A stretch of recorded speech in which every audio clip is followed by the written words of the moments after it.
Livre de l'Apocalypse, chapitre 13. Puis je vis de monter de la mer une bête qui avait 10 cornes et 7 têtes, et sur ces cornes 10 diadèmes, et sur ces têtes des noms de blasphème. La bête que je vis était semblable à un léopard. Ses pieds étaient comme ceux d'un ours, et sa gueule comme une gueule de lion. Le dragon lui donna sa puissance et son trône, et une grande autorité. Et je vis l'une de ses têtes comme blessée à mort, mais sa blessure mortelle fut guérie. Et toute la terre était dans l'admiration derrière la bête. Et ils adorèrent le dragon parce qu'il avait donné l'autorité à la bête. Et ils adorèrent la bête en disant, « Qui est semblable à la bête? Et qui peut combattre contre elle ?»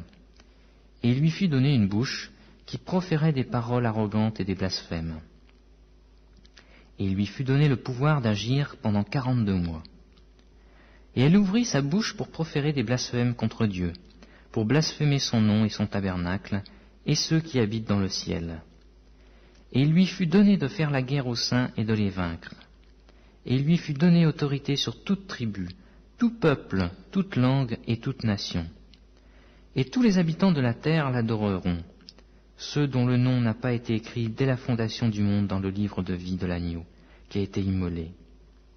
Si quelqu'un a des oreilles, qu'il entende. Si quelqu'un mène en captivité, il ira en captivité. Si quelqu'un tue par l'épée, il faut qu'il soit tué par l'épée. C'est ici la persévérance et la foi des saints. Puis, je vis monter de la terre une autre bête, qui avait 2 cornes semblables à celles d'un agneau, et qui parlait comme un dragon. Elle exerçait toute l'autorité de la première bête en sa présence, et elle faisait que la terre et ses habitants adoraient la première bête, dont la blessure mortelle avait été guérie.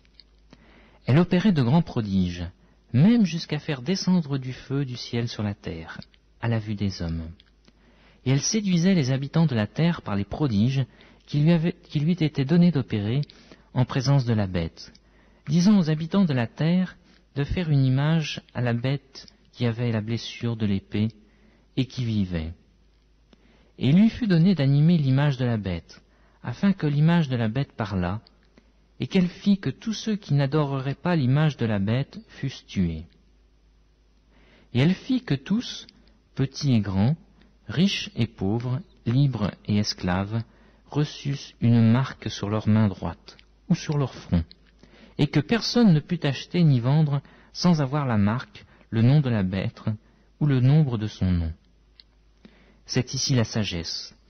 Que celui qui a de l'intelligence calcule le nombre de la bête, car c'est un nombre d'hommes, et son nombre, c'est 666.